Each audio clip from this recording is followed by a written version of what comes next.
Salve, salve, morcegatos e morcegatas. Tudo bem, camaradas? Bom, gostaria de lembrar aqui para seguir nossas redes sociais, @morcego, _marcos, e também @ibamberádio. Também gostaria de lembrar que nós temos o apoio coletivo que fortalece demais o canal. Quem está acompanhando lá no Twitter, no Instagram, tá vendo as novidades que estão chegando aí, entendeu? Então vai lá, apoia.se/caverna morcego, e também tem o PicPay que eu vou deixar abaixo. Se chegar nas redes sociais, precisar da chave Pix, é só mandar lá que a gente também tem isso. E também, claro, a gente tem o canal no Telegram. Se eu não lembrar de colocar o link do canal do Telegram aqui, também é só mandar uma mensagem que eu mando o link. Lá eu só tô postando quando tem episódio, quando sai coisa assim. Eu tô usando ainda bem pouco, porque eu não tô muito acostumado com o Telegram. Mas é isso, galera. Por hoje é só. Eu espero que vocês curtam o episódio aí com o camarada Roju, porque ficou muito bom, galera. Bom episódio. E é isso.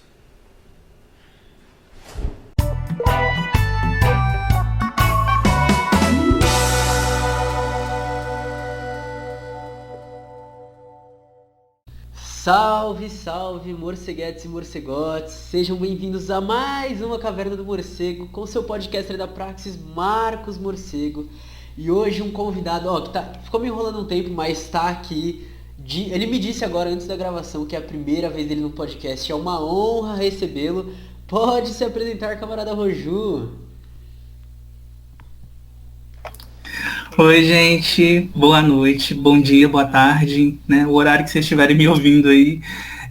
Primeiramente, agradecer ao Marcão por ter me convidado para participar desse podcast que eu escuto e é um dos meus preferidos, já vou dizendo aqui. Mas, assim, como ele mesmo já disse, já adiantou, é a minha primeira participação num podcast, primeira vez que eu estou num podcast fazendo uma participação em bate-papo, conversa, entrevista, enfim. E é uma honra muito grande e uma responsa também por conta do tema que a gente vai tratar aqui, mas é um prazer imenso estar aqui e eu espero que seja uma conversa muito proveitosa para vocês. Confesso que estou um pouquinho nervoso, mas vou tentar lidar com isso para poder fazer uma conversa qualificada até o final desse programa.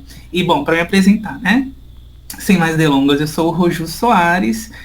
Eu tenho 25 anos, sou um militante político de esquerda, sou militante da esquerda radical, ecossocialista, revolucionária, sou um marxista libertário e, para além disso, eu toco vários trabalhos, além de estar na graduação em Ciências do Estado, estudando muita coisa sobre esse Estado que a gente vive, seja no Brasil, mas seja essa ideia de Estado democrático de direito que a gente está inserido. Eu também tenho feito trabalhos fora da universidade através da militância política. Então, eu sou um militante ecossocialista e que tem interesse em transformar esse mundo que a gente vive. E parte dessa tarefa também se reverbera através de um projeto que eu faço nas mídias digitais, que é um canal que é o Na Raiz, que é um canal onde eu tenho no YouTube, tenho no IGTV e tenho no Facebook também, onde eu falo sobre questões voltadas à comunicação política, à esquerda radical, a questões voltadas às nossas pautas, às nossas lutas, tratando da nossa perspectiva e tentando comunicar isso da melhor maneira com as pessoas, tentando fazer desse canal uma ferramenta para a politização mesmo. Então, para quem quiser acompanhar, pode ir lá depois procurar lá no YouTube, Na Raiz Canal, vocês vão achar. Se vocês quiserem ir lá no meu perfil do Instagram, Roju Soares, vocês vão também ver o conteúdo do canal. Tem muito vídeo interessante e coisas que eu acho que vocês vão gostar bastante. Então, por hora, acho que eu vou falar só isso e outras coisas vocês vão conhecendo no decorrer da conversa. É isso, então já fica aí. Acabar o episódio, entra lá no Instagram do Roju, vai lá no YouTube dele, traz um conteúdo muito interessante.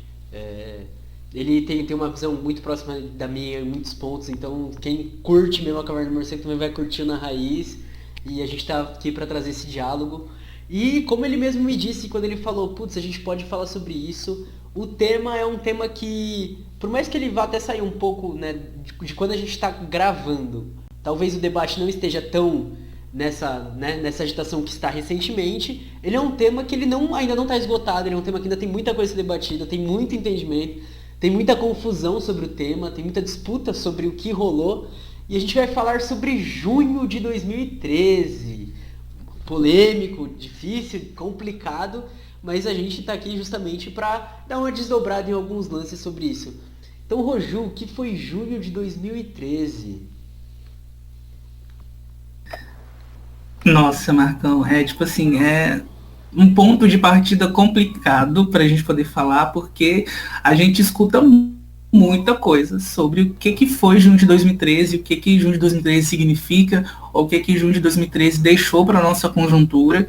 Então a gente muitas vezes fica preso, enclausurado em narrativas, em percepções, em interpretações muito unilaterais sobre o junho de 2013, muito unidimensionais. Então, falar assim, não, junho de 2013 aconteceu por isso, e desdobrou por conta disso, desdobrou nisso, e levou a gente até tal coisa.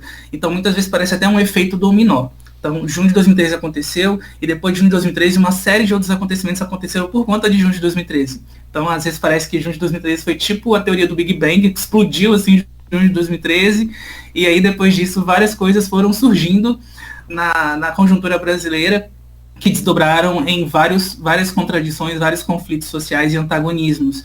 Então, muita gente, por exemplo, apregoa que junho de 2013 foi a gestação do golpe entre 2015 e 2016 da ex-presidenta Dilma Rousseff. Essa narrativa é uma narrativa que é muito difundida por alguns setores da esquerda. E acaba que muitas vezes parece, na minha visão, na minha percepção, vocês vão ver que eu vou tomar bastante partido das posições que eu coloco, mas eu tenho propriedade nessas leituras, me parece às vezes até uma conspiração que a esquerda cria em cima de junho. E que não se resume apenas a uma noção muito contundente de afirmação sobre uma leitura específica que vem de uma esquerda que é muito crítica e que demoniza muito junho, porque do outro lado, da esquerda revolucionária, que acha que junho foi um processo pré-revolucionário, que tinha ali toda a chance para a gente poder fazer uma revolução no país, também às vezes parece que está um pouco fora da casinha. Então eu acho que o pessoal às vezes perde muito nessas leituras muito unilaterais de ver junho através de uma única chave de leitura e não entender que junho estava envolto de uma série de fatores, de uma série de processos. A gente precisa entender a conjuntura, não só no Brasil, na época de junho, mas entender um pouco o que foi a conjuntura econômica, social, política global, porque junho, na minha perspectiva, na minha leitura de estudos, e inclusive de outros, que nem parte só de mim, mas parte de várias pessoas que se preocuparam em entender esse processo, perceberam que não dava para buscar entender junho sem fazer uma leitura crítica, reflexiva sobre outros processos ao redor do mundo. Então, entender o que estava acontecendo na América Latina, mas também no Oriente Médio, mas também na América Central. Tudo isso é muito importante para a gente entender o que desdobrou em junho. Então, ter essa visão e ter essa dimensão, acho que a gente não pode partir de uma leitura viciada, de uma leitura única, e de uma lente que vai nos levar a um caminho necessário, como se não tivesse várias facetas para que se desdobrassem em outros processos, como, por exemplo, o golpe, ou então para com a eleição de Bolsonaro, porque muita gente também apregou a eleição do Bolsonaro a junho de 2013. Eu acho que é realmente umas leituras muito fora da casinha. A gente precisa tomar muito cuidado com essas leituras. Sempre acho que a gente pode fazer, sim, leituras menos emocionadas com relação a junho de 2013, entendendo suas potencialidades, mas também não deixando de lado as suas contradições. Caracas, eu acho que essa fala aí já abre bem o tema, porque eu, né, como eu já disse, eu não sei a fundo de junho de 2013, eu era muito novo na época, sou novo na militância também, e comecei recentemente, nem terminei o livro da Sabrina, que é o meu marco inicial para entender isso daí, porque eu vi ela discutindo tudo, ela falou, pô, eu falo nos sintomas mórbidos, não sei o que, eu falei, não, beleza, eu vou começar por aí, e aí uma semana depois o Roju veio e falou, vamos fazer um podcast sobre isso? Eu falei, eu não sei nada, você que vai levar, então é isso. Mas eu acho que esse é o ponto, esse ponto que você coloca como a questão de olhar para a questão do mundo, a questão de olhar a economia, a questão de olhar o que vem antes, principalmente para quem é marxista, já deveria ser, não deveria nem ser questionável isso. Porque o nosso método de análise é justamente isso, conseguir pegar todos os elementos que estão acontecendo para conseguir ligar, olhar e falar, pô, beleza, isso daqui é o mais concreto que parece estar ligado diretamente, que parece que é realmente por causa disso. Porque é impossível algo simplesmente, não, a gente tava lá de boa, do nada, junho de 2013, aí do nada golpe, do nada Bolsonaro. Não, calma. Tem toda uma linha e tudo. E como é você o convidado, qual é a linha? Na verdade, não qual a linha, né? Porque não acredito também que não seja uma linha uniforme, mas por onde a gente começa a esmiuçar sobre junho de 2013? Por onde a gente começa a adentrar nisso daí? Pois é, eu, assim, tenho lido bastante sobre o processo de junho de 2013, tenho buscado referências diversas de vários campos, de várias correntes políticas que se preocuparam em entender, e é importante colocar aqui, porque muitas vezes a gente faz uma... Eita, deu um pigarro aqui, peraí. E acho muito importante a gente entender, porque muitas vezes a gente faz uma leitura, que ela é uma leitura, assim, muito institucional, às vezes, assim, a gente vê uma narrativa que é passada dos parlamentares, nem tanto dos parlamentares, mas, assim, da esquerda, que é mais hegemônica na institucionalidade. A gente parte muito de uma premissa dessa esquerda e a gente esquece que existe trabalho acadêmico, teórico, que buscou fazer essa pesquisa e essa leitura mais aprofundada sobre os processos que decorreram e que desdobraram em junho também. Então, eu gosto de tomar um certo cuidado com esse debate, embora eu sei que é importante fazê-lo, e eu gosto sempre de ver junho como um processo que ele está em aberto. Então, a gente não pode fazer uma leitura fechada de junho, falar assim, olha, junho aconteceu por tal motivo, e assim, junho deu nisso, e agora acabou. Então, assim, é isso que teve de junho, o que a gente teria de consequência de junho é o que a gente está vivendo em tal processo. Eu acho que ainda está muito aberto. Muita coisa que, inclusive, junho colocou em questão na nossa conjuntura, a gente ainda está vendo se desdobrar no Brasil. E acho que é um pouco do que seria interessante a gente trabalhar.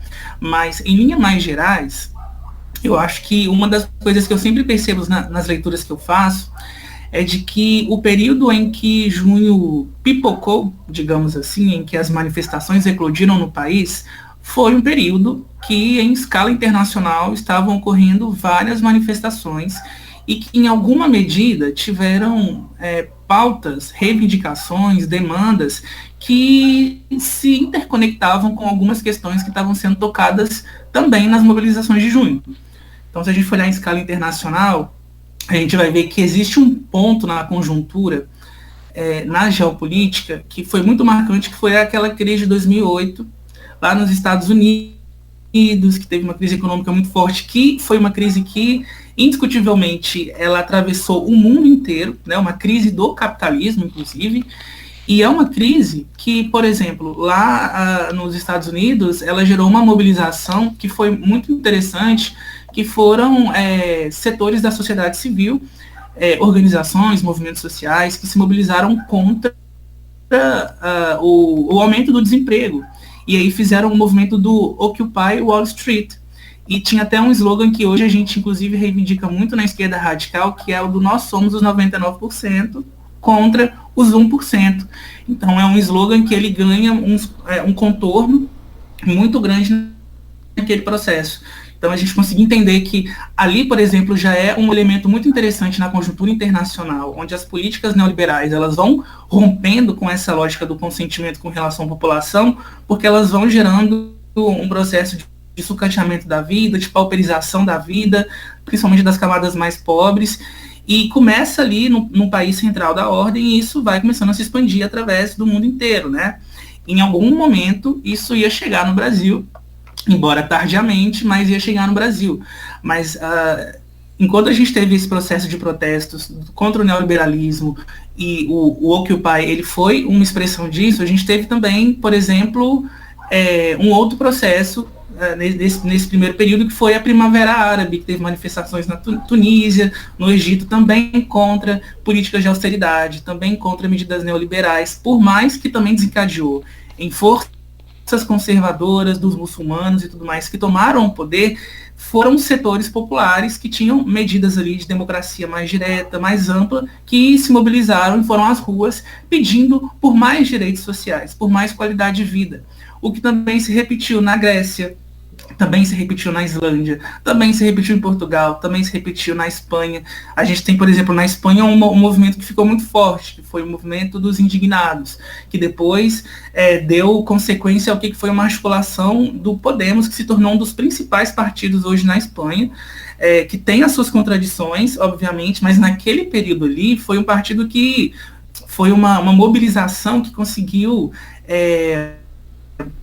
dar voz a muita contestação popular por conta dessas demandas que estavam, de alguma maneira, interconectadas contra todas essas medidas, políticas de austeridade, políticas de ajuste fiscal, e que estavam relacionadas aí. E a gente entender também, Jun, como parte de um processo de resposta ao que era uma crise do próprio modelo econômico neoliberal que estava sendo colocado em prática e que estava tomando contornos no mundo inteiro, eu acho que é um elemento de análise importante que a gente precisa levar em consideração. E aí, quando a gente vai trazer esse elemento de entender junho de 2013 para o Brasil, a gente precisa entender qual que era o contexto político, econômico que estava se dando no nosso país, naquele contexto ali, de 2013, qual que era o período que a gente estava vivendo. A gente estava vivendo um período de talvez um dos governos que mais se preocupou em traçar políticas sociais e tudo mais, que foi os governos do PT, Lula e Dilma, mais especificamente, né? O primeiro governo Dilma, se não estou enganado, sim, foi o primeiro governo Dilma, ainda estava mais para o finalzinho, mas foi o primeiro governo Dilma.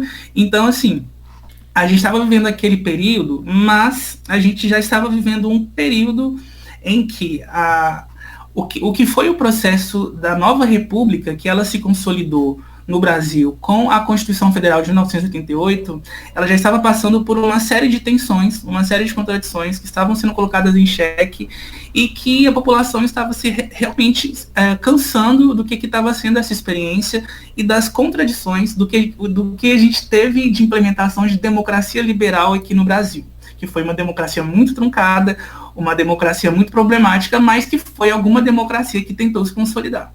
Então, assim, foi uma democracia que desde a sua gestação, ela se deu com muitas contradições. Porque é uma democracia que, depois de um período ditatorial, não teve ajuste de contas, né, perdoou os ditadores, não teve esse ajuste de contas. Então, acabou sendo o que a gente consegue ver, o que é parte da história do nosso país, que é essa relação muito conflituosa entre diversos setores sociais. Então, os militares, a relação com os oligarcas, né, os cartéis, tudo isso manteve-se ali de alguma maneira com a democracia. Não foi uma democracia que conseguiu romper com essas estruturas tradicionais que estavam presentes durante todo o século XX, se mantiveram no período da ditadura militar e ainda estavam presentes, não foram responsabilizadas no período de redemocratização. Então, assim, muita coisa já estava sinalizando que ia dar errado quando a gente começou esse processo de redemocratização e que foi tomando os contornos, né? Então, o que a gente vai ver, por exemplo, simbolizado com as forças da direita tradicional, PMDB, PFL, que vão começar a expressar a sua linha política através do que a gente consegue perceber hoje como essa linha do governo de coalizão, que quando você não consegue conquistar a maioria parlamentar, você tem uma série de entraves para poder garantir algum nível de governabilidade. Então, tinha sempre essa relação conturbada entre as forças políticas, essa política de acordões, de negociatas, políticas de gabinete, que é a representação dessas oligarquias, dessa lógica patrimonialista da política, dessa lógica do coronelismo, e que tem a corrupção no seu cerne. Tanto que a corrupção, a pauta anticorrupção é uma pauta que vai estar muito presente em junho de 2013. E ela é parte do que é esse modelo de redemocratização do Brasil. Então, assim, essa lógica da política, essa lógica PMDBista, como diz o Marcos Nobre, é uma lógica que está também entranhada em relações de corrupção dentro do Estado. Então, isso vai estar bastante presente. Um outro elemento que a gente pode tomar como... Calma aí, antes de você continuar, rapidinho. Porque eu tô fazendo um estudo, né, assim, sozinho sobre a questão do Estado, e eu tô escrevendo justamente sobre essa parte da questão da quebra da ditadura e da redemocratização. E aí eu tô lendo o Jaime Osório, né, que ele vai usar a questão da reoligarquização e dos limites que essa reoligarquização impõe dentro do Estado, de tipo, pode entrar alguém que seja de esquerda, como por exemplo o Lula, só que não vai conseguir agir institucionalmente falando, não vai ter poder de ação, porque o jogo já tá posto. Você tem isso daí, é justamente o que você estava falando. É o jogo de conciliação, de acordões e acabou. É esse o jogo. Ninguém, institucionalmente, eles não deixam sair disso. Agora pode continuar, é só esse adendo. Não, eu acho. É bem nesse sentido também que eu vou falar, porque os governos Lula e Dilma foram governos que, querendo ou não, tiveram que ser complacentes com essa ordem. Por mais que a gente possa ter uma posição de que, não, eles poderiam ter avançado, eles poderiam ter confrontado, poderiam ter chamado a população para poder estar mais presente e pressionar esses poderes, pressionar essa lógica de presidencialismo, pressionar essa lógica de tomar a política como um todo, de lidar com a política, mas escolheram não fazer, escolheram seguir por outro caminho, e isso faz parte das contradições também.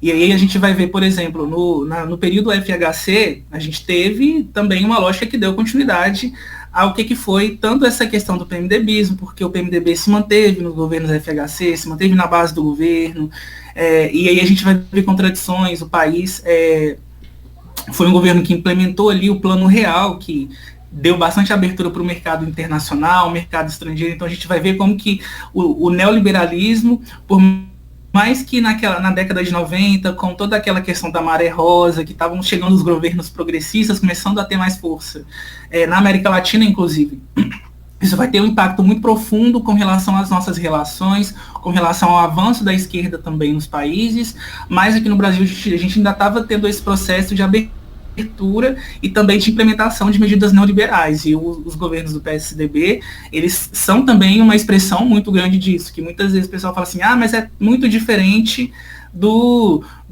que é os governos oligárquicos tradicionais, que inclusive estavam na ditadura, os representantes e tal, mas, gente, é só o pessoal que faz um discursinho mais fofo, mas está colocando as medidas neoliberais do mesmo jeito.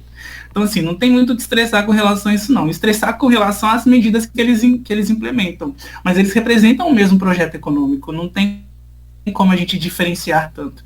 E a gente teve, como consequência desse processo, o desdobramento dessa era que foi um período de muito racionamento, teve muito apagão no Brasil, a gente vê muito relato disso, muita notícia. Foi um período também de desindustrialização, porque tinha muito um discurso do FHC, inclusive, nos trabalhos dele, que ele vai falar, não, que a gente tem que abrir o mercado internacional para desenvolver o Brasil conseguir desenvolver sua indústria, conseguir estar inserido no capitalismo e poder se desenvolver economicamente, mas o que ocorreu foi um período também de desindustrialização, dívida com relação ao Fundo Monetário Internacional e também, consequência, aumento da desigualdade social. Isso também foi algo que foi muito presente. A gente entra na era do lulismo, que é essa noção do reformismo fraco, que o André Singer vai tratar, que vai combinar ali, né, essas políticas econômicas de continuidade, com relação ao que era o FHC. Então a gente vai ver lá a Carta ao Povo Brasileiro, que muita gente chama de Carta aos Banqueiros, que era basicamente uma tranquilização com relação ao empresariado brasileiro, não vamos fazer revolução, não vamos tomar os meios de produção, podem ficar tranquilos, vocês vão continuar ganhando os lucros de vocês, normalmente. Vai ter a questão da reforma da Previdência, em 2003, que vai acabar afetando vários servidores públicos com relação a isso, e que vai desencadear, inclusive, na expulsão dos parlamentares que vão fundar o PSOL mais para frente. Então, é um processo também que vai mostrando esse deslocamento do lulismo com relação às políticas econômicas, mas eu não concordo em a gente ver, por exemplo, o lulismo como parte do PMDBismo, por exemplo. Acho que o lulismo ele é um sintoma, sim, da decadência do modelo de social-liberalismo que tentou ser implementado no Brasil, mas ele é um sintoma diferente porque ele tem uma outra trajetória. Então a gente vai ver que o Partido dos Trabalhadores tem uma preocupação muito grande com um projeto de inclusão social, de inserção da população como parte do processo político. Tem uma preocupação, eu acho que é real a preocupação que os governos do PT tiveram com relação à inclusão da população, de conseguir implementar políticas sociais, políticas públicas importantes como Bolsa Família, ou Minha Casa Minha Vida, a criação de universidades públicas, as cotas, tudo mais. Acho que teve sim uma preocupação que deu abertura para isso, mas que teve suas limitações também. Então, não conseguiu sair da lógica, né? Como a gente estava dizendo, como você trouxe também um pouco mais agora há pouco, mas não saiu da lógica. E o que o lulismo ele acabou trazendo para o nosso contexto foi uma situação de inserção das camadas mais pobres com relação ao mercado de consumo. Então, assim, os setores da sociedade que antes não conseguiam consumir, que antes não conseguiam comprar, que antes não conseguiam ter acesso ao que era esse mercado de maneira mais ampla, acabam tendo, através da valorização do salário mínimo, através do crédito consignado, que são políticas do governo Lula, que foram políticas importantes e tudo mais, vão tendo acesso a isso. Então é uma capitalização, que é um termo que o Vladimir Safatli usa, né? As camadas mais populares, elas são capitalizadas nos governos do PT e começam a ter acesso ao mercado de consumo, são inseridas nesse mercado. Esse é um trunfo aí dos governos petistas, mas que vão ser combinadas essas políticas sociais com essas medidas econômicas mais próximas do liberalismo.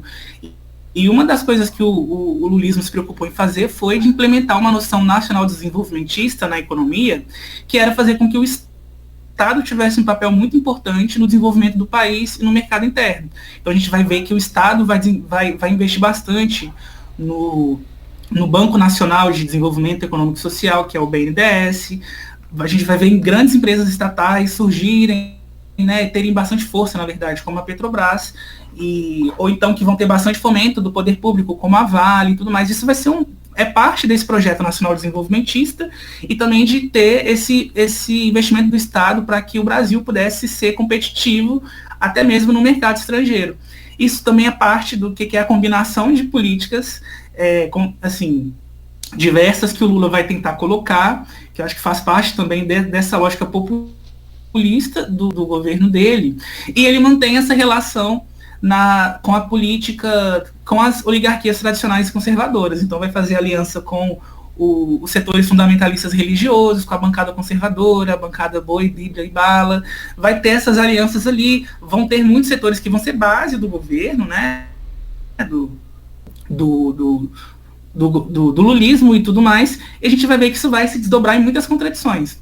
Algumas das contradições, só para citar, porque eu sei que esse não é o foco da análise, mas eu acho que isso é importante trazer aqui, porque o período em que as manifestações de 2013 elas explodem é justamente o período do governo do Lula e da Dilma, né? Do governo da Dilma, esse período do lulismo mesmo.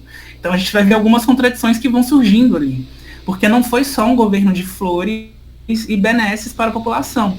Então, muito do que a gente vai ver de revolta que vai ser colocada nessas manifestações são frutos de contradições também da era lulista, que são parte dessa decadência desse regime de democracia liberal que, para mim, é o que realmente ocasionou nessas mobilizações. Então, a gente vai ver que, por exemplo, o escândalo da corrupção no Mensalão é uma das contradições, porque, sim, foram governos que aderiram à lógica da corrupção para se reproduzir no Estado, para se reproduzir nas relações com o poder público. São coisas que a gente não pode fechar os olhos porque aconteceram.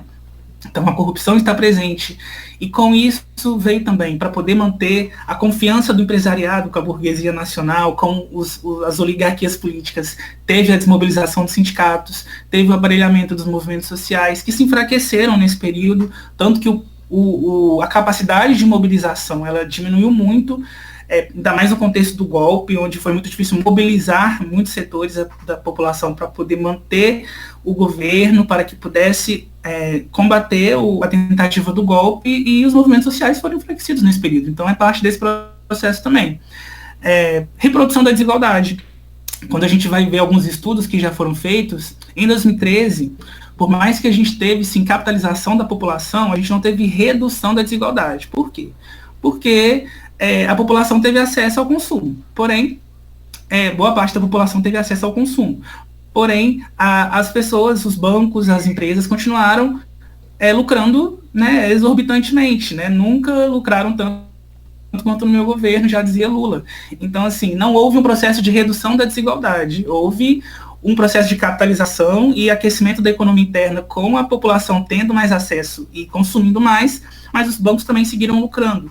Então, o máximo que aconteceu foi da gente conseguir estar num nível que era o nível de desigualdade da década de 60 no Brasil. Mas não diminuiu esse índice de desigualdade consideravelmente nos governos Lula e Dilma. E também houve um aumento do custo de vida.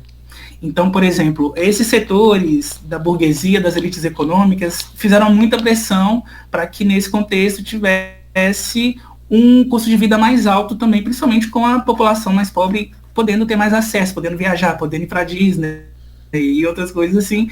A gente vai ver uma certa pressão para o aumento do custo de vida. Então, foi um período que a gente lidou com o aumento dos preços dos imóveis, aumento dos preços de aluguel e com isso também da especulação imobiliária. Tudo isso são contradições desse processo. E aí a gente entra num elemento que o Rui Braga ele fala muito, que é a questão do precariado, né? Que a gente vê como se fosse uma nova classe média surgir nesse contexto aí dos períodos Lula e Dilma. Que era assim, uma classe média que conseguiu ter acesso ao consumo, que teve uma valorização do salário mínimo, mas que ainda eram trabalhadores precarizados, que ainda não conseguiam utilizar desse acesso para conseguir lidar com todas as suas despesas, com todas as demandas de vida, e a lógica do consumo em si, ela sempre queria com que as pessoas tivessem mais coisas também. Então, quando a gente vai pensar assim,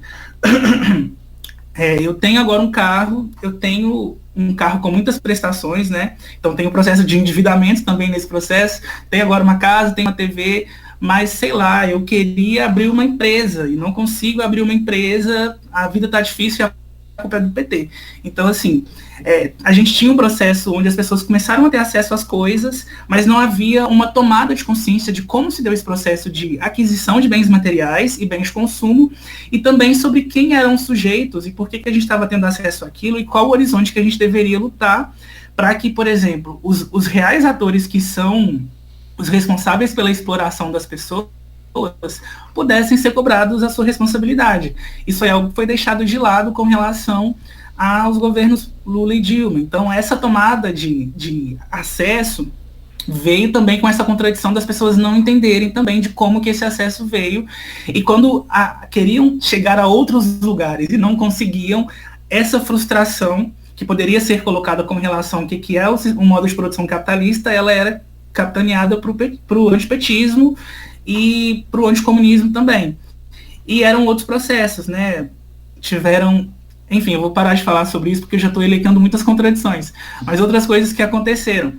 Encarceramento em massa, privatização da saúde e educação.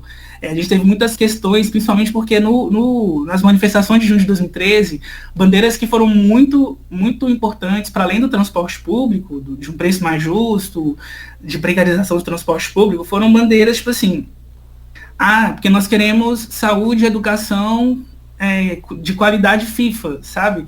Então, e isso porque esse precariado, por exemplo, que não estava tendo acesso à saúde de qualidade, à educação pública de qualidade, começou a investir nos planos de saúde, começou a investir na educação privada. Então, acaba que esse setor também saiu mais fortalecido nesses processos, e as pessoas estavam vendo que os serviços sociais, que deveriam ser serviços essenciais, não estavam sendo cobertos de maneira que realmente valorizasse a vida das pessoas. Então, o que a gente viu nesse processo, que é parte dessa decadência também, é que nesse período o Brasil buscou implementar políticas mínimas de alocação de recursos e políticas públicas no campo social e para as populações vulneráveis, acreditando ao mesmo tempo que poderia, assim, respeitar os ditames da democracia liberal, numa condição econômica e estrutural de capitalismo dependente da América Latina. Só que assim, gente, né, colocando um pezinho de realidade aqui, esse processo se deu muito por via de um contexto econômico global favorável, né, exportação de commodities e tudo mais, só que isso teria um prazo de validade. Então, mais cedo ou mais tarde, a conta ela ia ser cobrada e essas benesses, essas concessões, essa condição onde essas políticas elas estavam sendo implementadas, elas não poderiam mais ser feitas por conta das próprias questões do sistema capitalista, que iam demandar outras formas de ajuste e políticas econômicas para serem implementadas. Com a crise de 2008, lá nos Estados Unidos, isso abriu margem para que esse processo logo pudesse chegar no Brasil também, de crise econômica, de ajuste econômico, política de austeridade e tudo mais. Tardio que fosse, ele começou a tomar suas formas mais ou menos nesse período. E 2013 marca essa conjuntura onde as políticas neoliberais não eram mais um consentimento para a população, mostra o esgotamento do que foi essa política de presidencialismo de coalizão, de entraves, de fazer acordões na política, vai demonstrar o que foi a falência de políticas, por exemplo, mais social, políticas mais de direita liberal, como do PSDB mesmo, mas também vão demonstrar uma esquerda que não conseguiu responder esse processo. Fosse o trabalhismo com o PDT, mas fosse também o lulismo com relação aos governos do PT. Então, julho de 2013 vai alavancar o que são uma série de contradições que a gente viveu nesse período.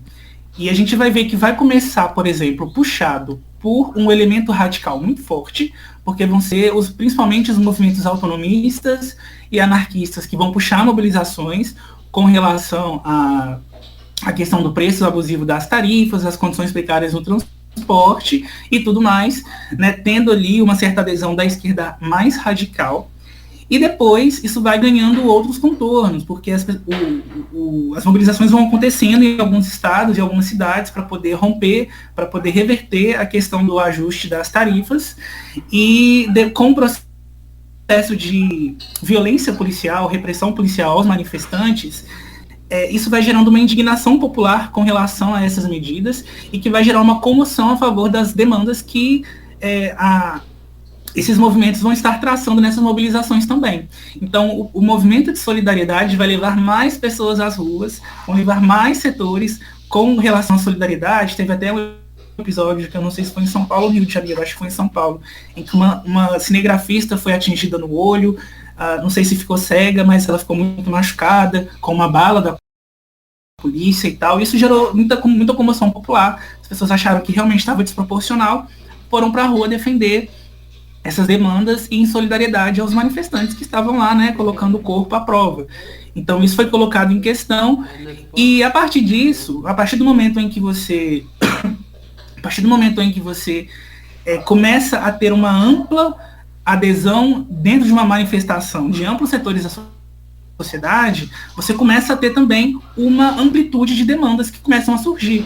Então, o que era uma demanda mais focal, voltada ao transporte, vai começar a tomar proporções de demandas voltadas à saúde e educação. Então, qualidade FIFA, o pessoal quer de educação e saúde pública com mais qualidade, vão querer mais horizontalidade nos espaços de poder e participação do povo, vão se colocar contra a corrupção no poder público, contra a violência policial. E aí era um contexto, por exemplo, em que a Copa do Mundo estava se aproximando, né, e estavam tendo as remoções provenientes com a realização da Copa que aconteceu. A gente teve um episódio muito marcante que foi a aldeia Maracanã, em que indígenas estavam sendo retirados pela polícia militar para que aquela área pudesse atender às demandas da Copa. Então tinha gente se mobilizando contra remoções na Copa do Mundo. Então tinha uma série de demandas que começaram a ser levantadas pelos movimentos sociais, porque gerou uma indignação sobre N fatores. Como se uma demanda tivesse mostrado assim, olha, tem uma demanda que tem um problema, que é o transporte, mas ela é parte de um circuito de outros problemas sociais que também precisam ser colocados aqui em questão para a gente poder falar, para a gente poder protestar e tudo mais. Então, as pessoas começaram a se mobilizar com relação a isso.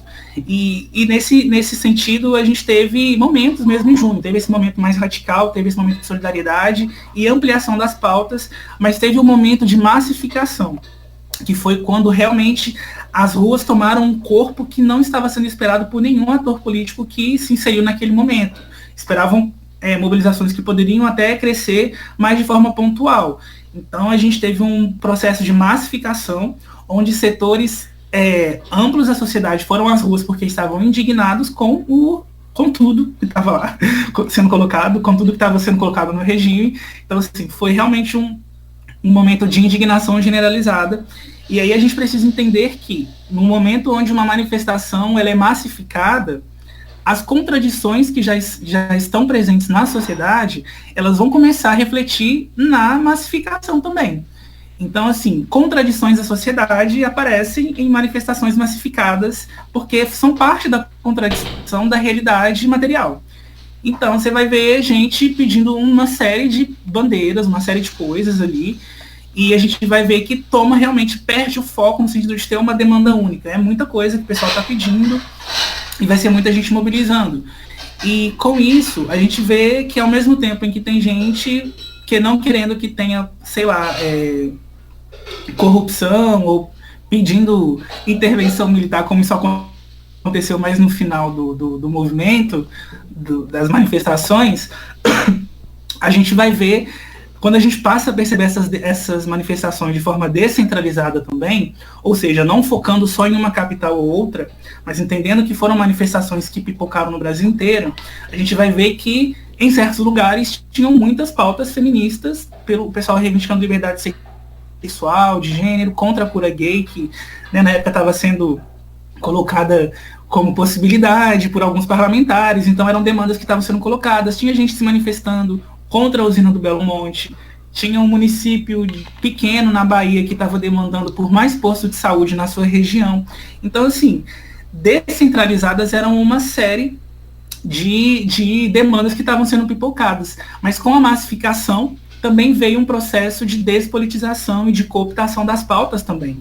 Então, a gente não poderia achar que nesse processo de massificação e de pulverização das pautas, que a mídia burguesa, que as instituições, inclusive, os partidos políticos iam ficar simplesmente assistindo os atônitos a tudo que estava acontecendo. Eles realmente queriam disputar a narrativa. Então a gente começou a ver a mídia burguesa dizendo que não, esses protestos são contra a corrupção, o povo não quer mais saber dessa relação espúria no poder público, que está vindo do governo federal. Começou a se alimentar esse vínculo do que era essa indignação com relação a um ator específico, que seria o governo do Lula, Dilma e tudo mais. Começaram a pregoar essa narrativa, foi uma narrativa que foi se construindo, ao mesmo tempo em que a gente teve também os setores que foram para a rua disputar, querendo colocar, não vamos querer bandeiras de partidos, não vamos querer, o nosso partido é o Brasil, essas coisas assim, e também começou a descambar para o antipetismo, mas foram elementos ali que foram sendo colocados em disputa. E ao mesmo tempo que a gente teve sim uma esquerda radical que esteve preocupada em se manter presente o máximo que fosse possível naquele contexto de muita fragmentação de pautas, a gente teve também um setor da esquerda, que era uma esquerda da ordem, que era a esquerda que estava sendo situação e não oposição naquele momento, e que estava sendo impactada com muitas críticas que estavam sendo feitas ali, que preferiu dizer assim, não, nós somos parte do povo, estamos aqui no governo, somos o povo no governo, e vem aí uma classe média de universidade querendo dizer que o nosso governo é ilegítimo. Não, é um bando de fascista. E aí mete polícia militar em cima. Então teve uma retração e uma redução também do que foram essas manifestações por uma esquerda que não estava preocupada em fazer também um balanço crítico, uma autocrítica sobre medidas que estavam sendo contraditórias no seu governo. Poderia, por exemplo, ter sido um momento da esquerda tentar se comunicar melhor com a indignação coletiva e, inclusive, radicalizar sua praxis na institucionalidade. Mas essa não foi a prioridade. Então, a esquerda preferiu seguir por uma outra narrativa e essa esquerda mais institucional, desde então, vem construindo uma narrativa de que era o ovo que chocou o fascismo, que era o início de um grande levante contra o governo, que o início do golpe estava ali, e não dá para a gente ver com essa lente única. O processo de junho de 2013 teve muitas facetas, e teve muitos papéis que foram difusos também, tanto nessa questão de uma direita que conseguiu sim capitanear o que foi os sentidos dessa mobilização, com recursos, com influência, com hegemonia cultural, e conseguiu dar outros significados para isso, mas também de uma esquerda que passou por processos de politização, que passou a rever, por exemplo, estruturas organizativas nos seus espaços, que passou a incorporar novas demandas, novas políticas, novas reivindicações dentro das suas fileiras. Isso também é produto do que foi a experiência de junho e que ainda a gente está vendo acontecer, florescer. Então acho que tem muita coisa que a gente precisa tomar como reflexão com relação ao que foi esse período, sabe? Caracas, só por aí já dá pra ver a complexidade de diversos fatores, né? Você falou tanto da questão política, como da questão das bases, de tudo que aconteceu. Eu não sabia da maioria das manifestações que você falou, por exemplo, que estavam acontecendo em lugares mais distantes, em lugares centralizados. E é muito louco esse ponto que você coloca, né, que nem quando você falou. Esses elementos que aconteceram na época e que continuam acontecendo e tudo. E um dos elementos que eu ainda vejo bastante é a despolitização. A gente ainda não conseguiu trabalhar uma politização de contra-hegemonia. Tudo bem, não é um trabalho fácil, é um trabalho super complexo e tudo, mas eu vejo, assim, é claro que são algumas pessoas, alguns grupos da esquerda radical que ainda estão muito descolados de tentar iniciar esse processo, né? Não falo nem dos partidos todos em si, porque tem partes do partido que já estão aí, mas de grupos mesmo, assim, que você vê que estão na internet discutindo sobre pauta X, pauta Y e tudo, mas não conseguem fazer uma luta contra-hegemônica de base. Aí só você fala, tá bom, a gente já tá politizado, mas e aí e o povo? Porque hoje, por exemplo, foi um bagulho assustador pra mim ver o número de grupos bolsonaristas que estavam na rua do jeito que tava. Eu olhei e falei, mano, não, calma. Porque a gente já tava querendo, tipo, tem alguns grupos que já estão pautando, inclusive eu sou uma dessas pessoas, embora tenha os problemas, mas eu tô pautando. Pô, tá na hora da gente estar na rua, em pelo menos alguns lugares a gente tem que estar. E aí a gente não tá indo e aí do nada, pum, um grupo de bolsonaristas na rua e eu olhando e falando, mano, qual é o risco da gente não fazer nada e eles começarem a fazer manifestações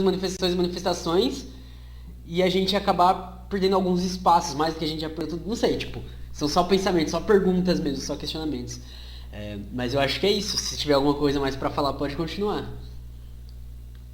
Sim, eu quero fazer um comentário breve sobre isso que você traz, porque eu acho que isso também é parte do que junho deixa de lição.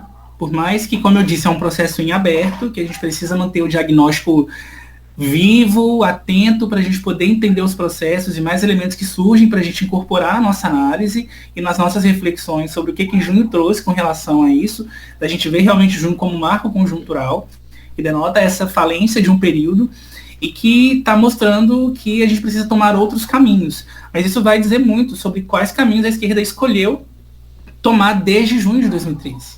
Porque, como você disse, né, a gente tem uma esquerda que muitas vezes se abnega de disputar os significados dos processos e se abstém de estar presente nos contextos que são decisivos para a nossa conjuntura. E a gente passou por isso em junho de 2013, que uma esquerda que não deu conta de responder ao processo, que não deu conta de mostrar e construir uma alternativa que fosse concreta, que desse sentido para a população entender, olha, esse é um caminho necessário para eu seguir, que vai me levar à libertação. Em contrapartida, a gente teve uma esquerda que demonizou, não foi uma esquerda de forma assim, né? Não foi a esquerda como um todo, mas a gente teve uma esquerda em grande medida que demonizou o junho, chamou os manifestantes de fascistas, que contribuiu para a repressão desses movimentos e não quis dialogar com essa indignação. E qual que é o papel que a gente vê das pessoas no processo de indignação coletiva, em processos, em mobilizações que foram populares, e o que a gente toma disso sobre os rumos que a gente vai começar a seguir, na medida em que a gente viu, talvez, o que pode ser considerado o maior levante popular da história do Brasil, que se escancarou ali uma série de contradições dentro de um período institucional de esquerda no Brasil, né? Eu acho que isso coloca pra gente que a gente precisa assumir papéis e começar a tomar compromisso com esses papéis e com o que a gente quer realmente construir de projeto de sociedade. Então a gente precisa ter um projeto de sociedade bem conciso, bem consistente e agir em prol de construir esse projeto. Se a gente for parar para observar, a direita, a partir de 2013, principalmente a extrema direita, né, porque a gente vê que a parte das mobilizações elas estavam sendo colocadas em contraposição a uma forma de política que era uma forma de política onde se via alguns parasitas ali, né? Pessoas que estavam em todos os governos, grupos políticos que estavam em todos os governos fazendo articulação de geração a geração, tocando o mesmo tipo de política em interesse próprio, interesse em defender seus patrimônios, defender seus privilégios, defender todos os seus interesses econômicos de outros atores políticos que não os atores populares, que deveriam estar no centro do debate, né? A gente vê esses grupos políticos se reproduzindo e não representam a população, mas eles ainda estão lá, estão ditando as políticas e estão dentro de todos os governos, inclusive nos governos de esquerda eles estavam lá. Esses governos, eles estão ali, mas eles não tiveram mais tanto referencial para com a população. Então, Houve sim enfraquecimento dos partidos tradicionais, PSDB já não estava tão, já não está tão no pleito como esteve em outras eleições presidenciais. A gente viu como que eles decaíram, né? As eleições de 2018 demonstraram muito isso, como que isso saiu mesmo de voga. E a gente viu também como que a extrema direita, que ela acaba simbolizando essas forças conservadoras que também sempre estiveram dentro da política, sempre defenderam esse sistema, sempre defenderam as castas políticas, as elites econômicas e tudo mais, elas sacaram um pouco a pegada do que estava sendo colocado em junho, que era uma pegada anti-estrutura, e começou a fazer um discurso mais antissistêmico, para poder responder ao processo. Então, eles usaram um processo de despolitização em prol deles, construindo uma narrativa de que eles estavam contra tudo que está aí, né? E a partir disso, começaram a jogar a ideia de que o projeto deles, muitas vezes se balançando através de pautas super conservadoras, na religião, de forma a apropriar da fé das pessoas em benefício do seu projeto político, se utilizando de pautas para poder criar um factoide sobre ideologia de gênero, sobre N coisas que eles foram construindo acerca dessas pautas, e foram tomando isso para conseguir o consentimento da população e deixavam a atenção reduzida com relação à implementação de políticas neoliberais que eles não deixaram de lado e continuam reproduzindo. Então a gente vai ver que a extrema-direita foi um setor, e o bolsonarismo é a expressão disso, que esteve atento com relação a esse deslocamento dentro da conjuntura, onde a ideia de conservação do modelo de hegemonia não ia ser mais uma questão que era reivindicada pela população, então as pessoas não queriam mais ficar defendendo a democracia liberal, as pessoas não querem ficar defendendo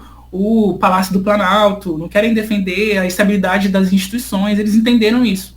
Começaram a dizer, nós somos a resposta para essa indignação. Nós vamos trazer a salvação para o que são esses problemas. E aí, mas ainda assim, o que a gente tem visto eles não estão aderindo à política de conciliação. O que a gente tem visto desde o golpe é a PEC 55, né, que congelou os investimentos em saúde, educação. A gente está vendo o desmonte do Estado Social brasileiro com as contrarreformas trabalhistas, com a contrarreforma da Previdência. A gente está vendo o que está acontecendo de desmonte também com o que foi aprovado recentemente com a PEC, esqueci o número, 86, eu acho. 186. É 168 ou 186.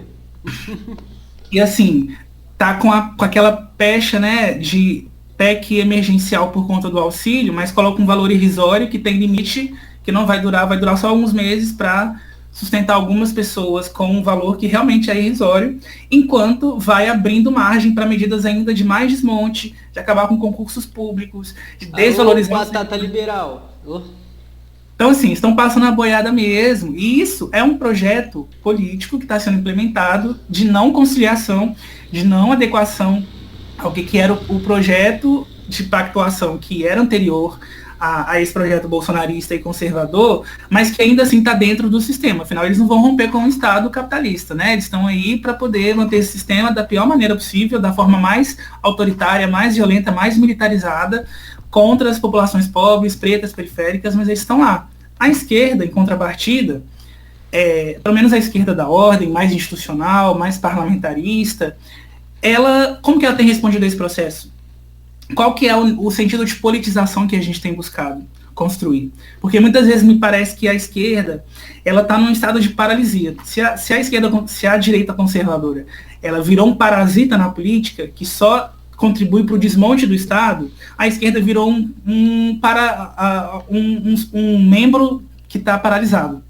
Então, assim, ela acaba ainda se resumindo na defesa do Estado democrático de direito, ela ainda segue na defesa das instituições liberais, ainda segue de que não, a gente precisa defender um judiciário imparcial, cai no conto da carochinha, no canto da sereia, fica nesse... O discurso do Lula, ele mostrou isso daí claramente.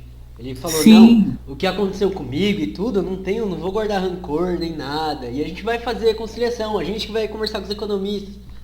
Tem que conversar com o empresariado, né? Todo o discurso que ainda cola, né? Então fica muito nessa coisa, a gente tem que defender essas instituições burguesas, liberais, regime capitalista no Brasil que já está apodrecido, já não está dando mais conta de ficar, de se sustentar. A esquerda segue defendendo isso e não consegue avançar na autocrítica, não consegue avançar com relação ao balanço das contradições, ela não se inova. Então ela permanece a mesma coisa que era tipo 2003, 2002, quando teve a carta aos banqueiros, continua a mesma coisa. A esquerda não consegue avançar. Em relação a isso, ela não vai conseguir capitanear a indignação das pessoas para um projeto de transformação social, para uma democracia real, que é uma democracia onde o povo esteja enquanto soberano, enquanto, né, atores fundamentais do processo de tomada de decisão e de tomada do que é as rédeas do processo. A gente não tem essa esquerda que está comprometida, né? E uma coisa que eu acho muito peculiar, assim, a gente sabe que é um período muito drástico da pandemia, a gente está vendo muitas vítimas, recordes de mortes diárias no Brasil, nesse momento que a gente está gravando o podcast, né? A gente já chegou a mais de 2.000 mortes por dia e segue aumentando, né? E a gente vê uma esquerda que compartilha, uma esquerda institucional de vários partidos, não estou falando de um partido único, estou falando de todos os partidos da esquerda que estão que tem algum nível de representação política. A gente vê uma esquerda que compartilha vídeos aplaudindo mobilizações populares de massa em vários outros países, mas que estão protestando contra situações de calamidade social, de calamidade pública, que estão se descontentando com as políticas neoliberais que estão sendo implementadas, mas quando chega aqui no Brasil, é a mesma esquerda que, surpreendentemente, chega e fala, nossa, mas não é hora de sair de casa. Então, assim, como que a gente vai destruir esse projeto? Como que a gente não vai sucumbir até 2022, né? Porque a preocupação é mais 2022 do que o presente, do que as 2.000 mortes agidas por dia. Então, como que a gente não vai sucumbir a esse projeto se nós não temos uma esquerda realmente comprometida em, como você disse, está dialogando com as bases, está capitaneando essa indignação para um projeto de transformação social, de soberania popular. Então essa não é a preocupação da esquerda, eu acho que a esquerda está, tipo assim, voltando para trás, ao invés de realmente avançar numa perspectiva de radicalização, entendendo que um projeto faliu, né? Se a gente quer tomar alguma lição de 2013, vamos tomar a lição de que esse regime de democracia liberal, de pactuação com classes, de conciliação, tem que acabar, morreu. Se a gente ficar investido nisso, vai ser paralisia dentro da esquerda. A gente tem que ir para além disso, temos que defender um projeto consistente e que consiga ser programático para um horizonte de ruptura com relação a esse regime.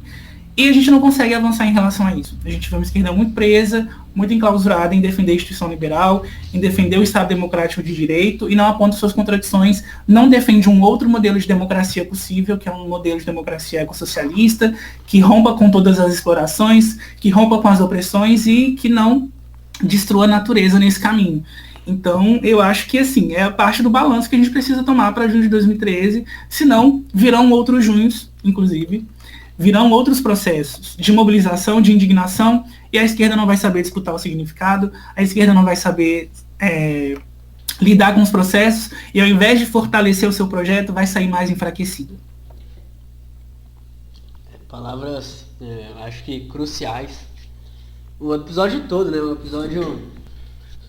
Porra, que... são debates que, para além só de junho, mas são debates que são recorrentes entre a esquerda radical. A gente tá sempre debatendo, tipo, calma aí, o que a gente tem que fazer agora? O que tá errado? E não sei o que. E aí um discute com o outro de vez em quando. Às vezes é sério, às vezes é bom o debate produtivo, às vezes não, mas também faz parte do processo aí. Mas, bom, primeiramente eu queria agradecer aqui por trazer todo esse conteúdo pro podcast. É muito importante. Até porque aqui tem muita gente que ainda está se formando politicamente, que ouve, tem muita gente que já está formando, mas ainda está, né, tem de vários partidos, várias correntes, várias frentes, várias lutas, é muito importante. E antes de você também fazer, dar aquela despedida também, deixa as indicações dos livros aí pra galera, eu vou colocar na descrição também, mas eu já deixo indicado, e aí é isso. E alguma editora aí, se quiser patrocinar nós, chama nós, que nós conversa também. Mas é isso, pode mandar. Não, massa demais. Cara, então, eu quero deixar a indicação de alguns livrinhos, tá? Eu, inclusive, quero até dizer aqui que esse debate que eu estou trazendo aqui hoje é um debate que eu estou preparando há mais de um ano para fazer no meu canal, mas eu não consegui sistematizar isso e eu tenho muita bibliografia para ler. Então, assim, esse estudo que eu já estou trazendo de acúmulo sobre 2013 é um estudo inicial. Vou ampliar ainda, tem muito mais livro para poder ler, mas como eu não li, não vou indicar ainda. Só vou indicar o que eu já li. É, então, só para dizer que assim, não deixem de acompanhar no meu canal, porque em algum momento da minha vida eu vou fazer uma série de vídeos, uma série mesmo, com vários vídeos, para poder tratar tudo de 2013, tratar os elementos conjunturais, tratar a questão dos black blocs, que teve presente a tática black bloc, que eu não entrei aqui, mas é um tema muito importante, muito deturpado nos debates, geralmente na imprensa. Então vai ter muita coisa nesse sentido, vai ser uma série sensacional, eu garanto para vocês. Mas vamos lá. Indicações de livros. Primeiro eu quero indicar um livro que eu li recentemente e que eu gosto muito da leitura que o autor desse livro faz e que dialoga muito com o que eu trouxe aqui para vocês, que é o Vladimir Safatli, o autor. O livro se chama Só Mais Um Esforço, da editora Três Estrelas. É um livro que vai fazer essa leitura, vai fazer uma leitura sobre o neoliberalismo, vai fazer uma leitura sobre o Brasil e a sua relação na América Latina, vai fazer uma leitura sobre o período Lula e Dilma e também sobre o que a gente pode tomar de lição sobre junho de 2013. Então é um diagnóstico muito interessante. Em segundo lugar, né, um livro que eu acho que é base também para a leitura da esquerda radical sobre esse processo, principalmente esquerda marxista, é Os Sintomas Mórbidos, da Sabrina Fernandes, que tem um diagnóstico muito interessante, que apresenta o junho de 2013 como um marco conjuntural. Acho que é um apanhado de referências muito relevante. Eu acho que é muito interessante, sim, a gente ler esse livro. Um outro livro, que é bem oxigenado em relação a esse debate, e que tem umas referências muito interessantes, é o da Rosana Pinheiro Machado, Amanhã Vai Ser Maior. Eu já li, já reli, e gosto muito, tem uma linguagem muito tranquila de acompanhar, e os textos são bem interessantes mesmo. Ele vai falar tanto sobre o processo das mobilizações no Brasil, como vai estar falando também do avanço da extrema-direita nos Estados Unidos. Então vai falar sobre essa galera que a gente inclusive viu se mobilizar recentemente no Capitólio, lá nos Estados Unidos. Tem um pouco sobre um estudo mesmo sobre essa de extrema-direita masculinista, muito ressentida, muito amargurada com os novos movimentos sociais, LGBT, feministas. Tem um estudo bem interessante, acho que vale a pena ler. E outros dois textos que eu quero deixar de referência aqui. Primeiro, para entender o lulismo, é o texto do autor, né, que cunhou, o cientista político que cunhou esse conceito, essa categorização, que é o André Singer, Os Sentidos do Lulismo, e também o Lulismo em Crise. Momento pra me achar. Eu já tive aula com o André Singer, hein? Eu gosto muito do trabalho dele, eu espero ter essa oportunidade um dia. Assim, a aula dele foi o primeiro semestre de sociais, agora mudou, inverteu, né? Porque, por causa da matéria que ele dava. Assim, a aula dele era a melhor aula que tinha nas sociais, assim, do primeiro semestre. De longe, de longe.